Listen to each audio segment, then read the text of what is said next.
This is irrelevant to the video, but I'm putting it at the beginning. So I would like to do a Q&A video sometime in the near future. So if any of you guys have some questions that you want me to answer, could literally be about anything, could be about myself personally or any thoughts I have on certain issues. So please drop a comment below or you can message me on Instagram. So thanks.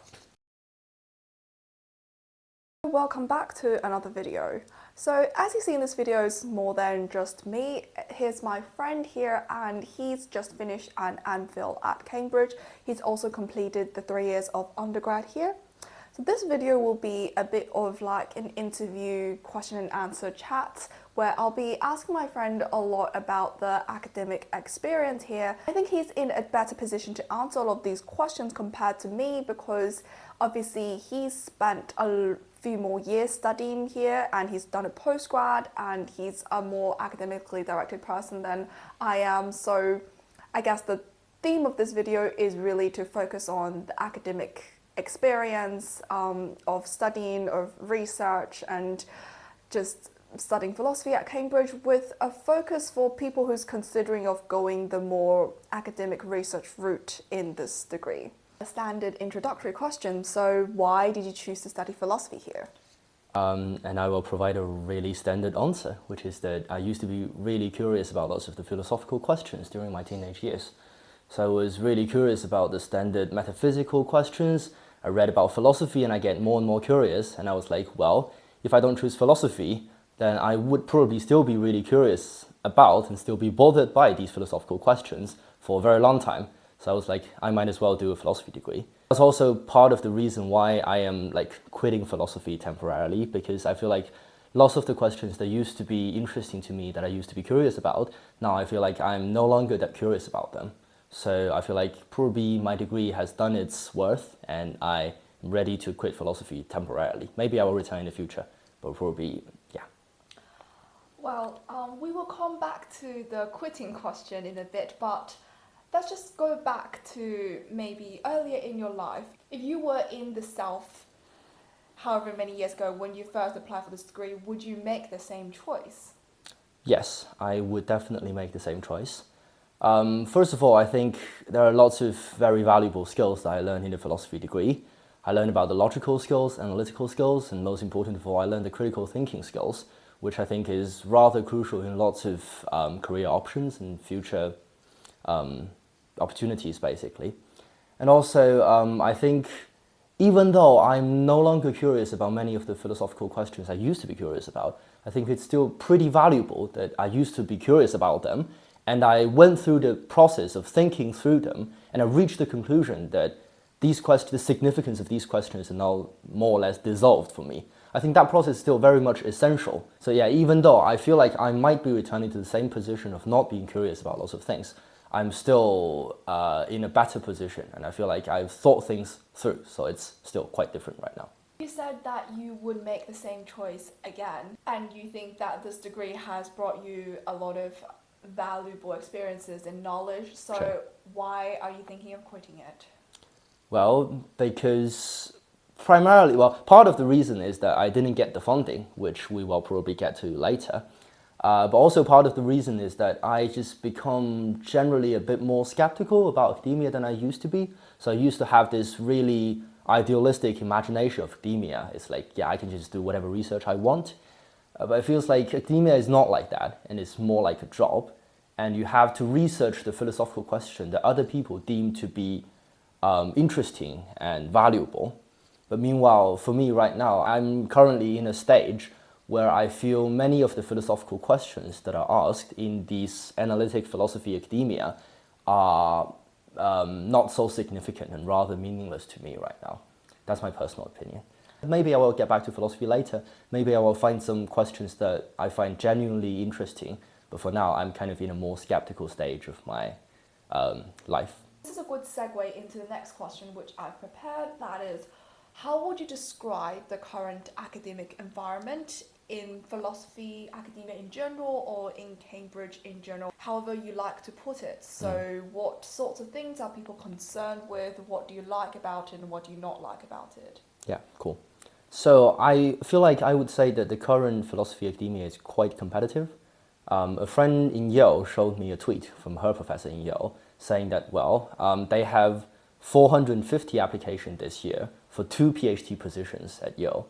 And the professor went through most of the applications and felt that most of them are pretty good and competitive.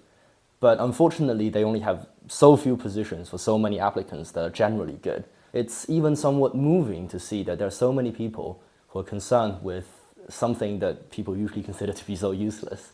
On the other hand, precisely because philosophy is very competitive, I have the feeling that, lots of the things that people want to say have already been said. People are less and less concerned about bigger pictures in philosophy, in the current analytic philosophy academia. Rather, they are more and more concerned about details, about small questions. They try to dig into some corners of philosophy and try to find some things that haven't previously been said. But I guess one of the issues about that is, you might be right about lots of things you're saying, but that might also make the thing relatively uninteresting. Do you think it's your personal preference for going to the bigger topics, or do you think it's just a problem overall, the fact that people are focusing on smaller and less significant issues? I would say it's a bit of both. So I think in terms of personal temperament, I do think philosophy should be concerned about bigger questions.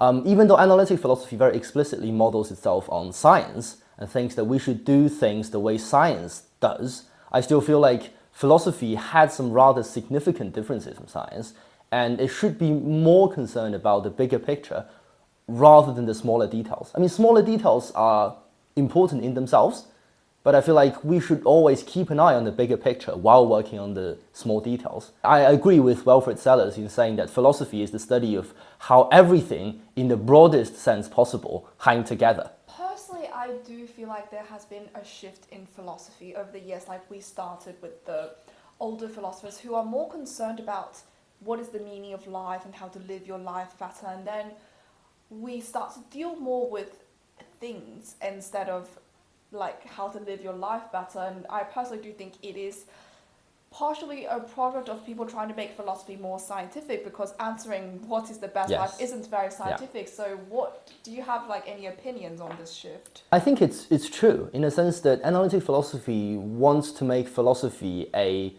faculty in the university, wants to make it regulable, let's say. If you think about the ancient philosophers or early modern philosophers, they are not in universities. They just think. While they are privileged in the sense that they do have a really aristocratic background and they have the money in the world, but they just basically think for themselves. When it becomes a university subject and people have to make a living out of it, and the government or whatever funding body, they need to invest money for people to do philosophy, then in a sense we need people to produce quantifiable results. Philosophy becomes, let's say, industrialized in a sense, because people need products, people need clear results of philosophical thinking.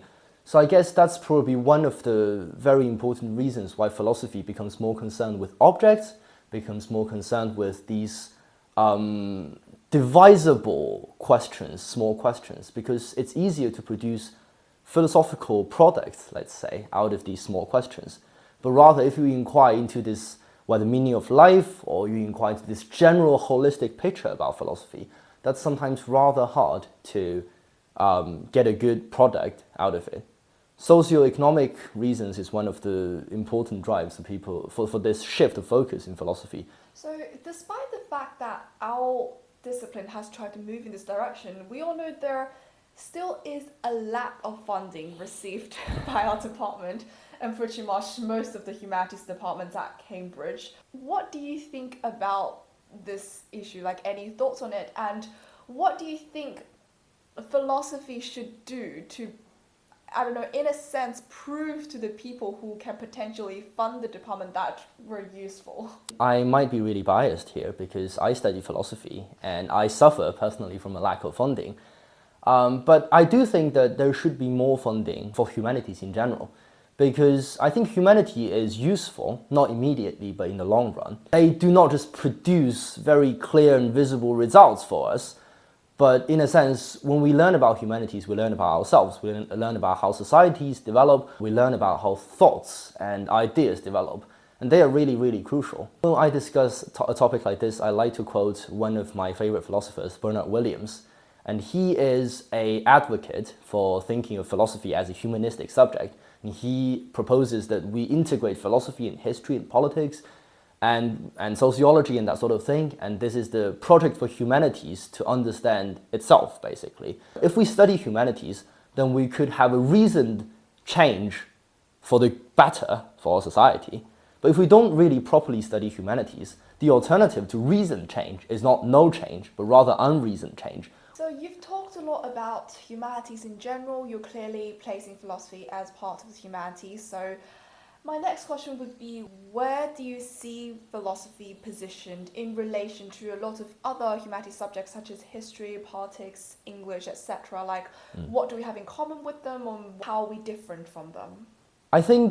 Obviously they're different because they pursue different subject matters, but I think they should be integrated, and they should be better integrated than they actually are in the current academia. As I mentioned before, due to the need of specialization, division of faculties, people divide up these humanistic subjects. They do communicate, but still primarily a philosopher concerns about philosophy. And if you venture too much into the other department, people might say, well, you're not doing philosophy anymore.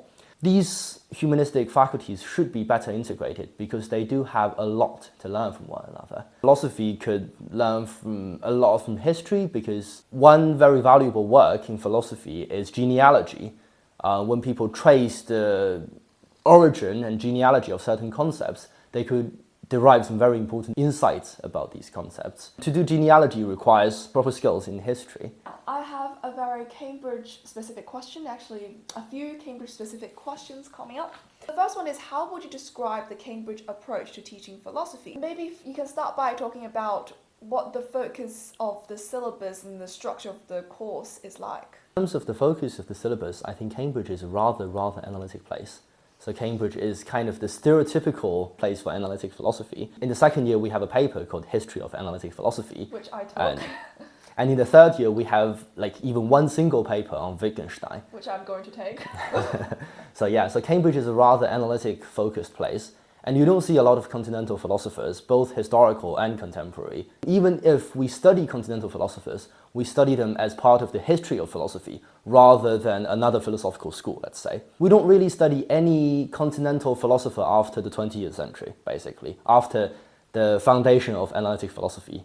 Do you think this sort of course structure reveals a certain bias? So people at the university, because they're so out of touch with a lot of other schools, then the university is pushing people to think in a certain direction, to agree with the views of certain groups of people or schools of philosophers. I think it is certainly biased.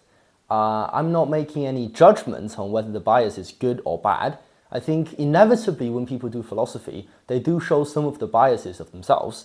And I don't think it's possible to be totally impartial and fair to all the philosophical schools. But I do think this is probably a result of the preference of some of the members of the faculty and the result of the historical lineage. A supervisor of mine once told me that it's kind of strange, interestingly strange, that in the third year of an undergrad, we do have a whole paper on Wittgenstein, but we don't have a paper to study contemporary epistemology. And that's really non-standard in any of the university in the world. Well, do you think Cambridge is a bubble? I do think, in a sense, you can say Cambridge is a bubble, but I think, in a sense, every cultural environment, every sociological environment is a bubble in itself. This is what Wittgenstein talks about. You have a form of life. And when you just generalize that concept, I think being in a university, being in Cambridge is a form of life. Being in a company is a form of life, and even being in a certain society or in a cultural environment is also a form of life. We do have the sort of bubble in the sense that we do have the things that people only talk about in Cambridge.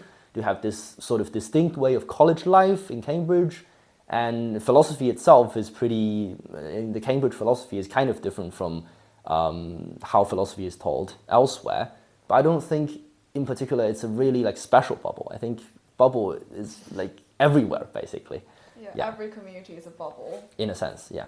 A personal question, who is your favourite philosopher? So you've mentioned Bernard Williams, is it him or is it someone else? And what idea or sort of argument made by your favorite philosopher that you're the most fascinated with? There are lots of philosophers that I like. For example, I really enjoy Nietzsche, but Nietzsche is very hard to reduce to an idea because he just doesn't care about ideas. He writes works. I mean, to quote Kundera, he likes to say that I hate this age where people reduce work to ideas. That might be true of some philosophers, especially Nietzsche. There are also other philosophers I like. For example, the later Wittgenstein. For example, his contemporary Frank Ramsey. For example, I like people like Richard Rorty and Bernard Williams. If I take any common idea out of all these philosophers, I take some sort of pragmatism out of them.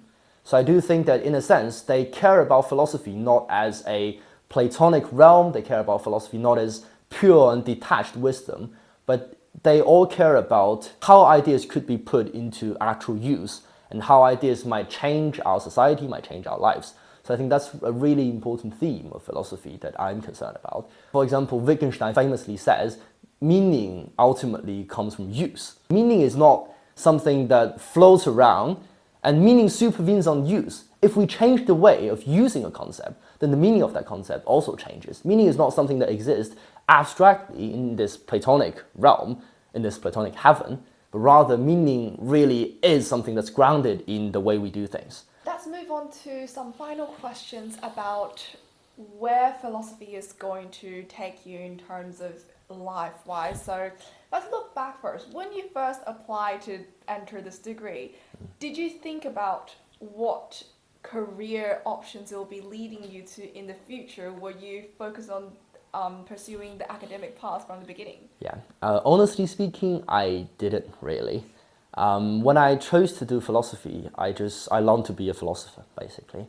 I do want to think, I'm fascinated by thinking about philosophy. I am dimly aware of many of the career options that are open to me, but I haven't really seriously thought of them. I thought I would be in the academia for a really long time and do philosophy in one form or another. So I didn't really think about lots of the career options that was open to me.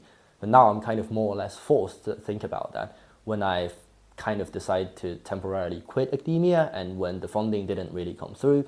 So I am in this really uncertain stage of my life where I just started thinking about different options that I could take after doing philosophy, basically. Yeah. What are some of the options you're thinking as you're stepping out of academia, and do you think your experience learning philosophy has shaped the choices you're making now? I do think philosophy gave me lots of transferable skills, and I do think lots of opportunities are opening to me that I need to explore. And I think philosophy really shaped my interest and my future career in the sense that when I'm used to doing these sort of intense thinking, when I realized I really enjoyed the intensity of thinking in philosophy, I have a very strong preference in the career that I'm choosing, in the sense that I can afford to be uncertain, I can afford to be confused, but I don't really like to be bored. In the sense that I don't really like to not think about things and just automatically or half automatically carry along lots of things. If I don't work in the academia in the long run, I do want to find something that's similarly intellectually challenging. So that's my main aim in trying to find something outside the academia. Here is a wrap up of this video. I'm really glad to have done this video. It's my first interview video, and a lot of thanks to my friend here who prefers to remain anonymous on this channel, and it was a very enjoyable experience. And if you guys are interested in any more interviews, please leave some comments on what you would like to see, and I will try to get to it if I can. Thank you so much, and see you next time. Thank you.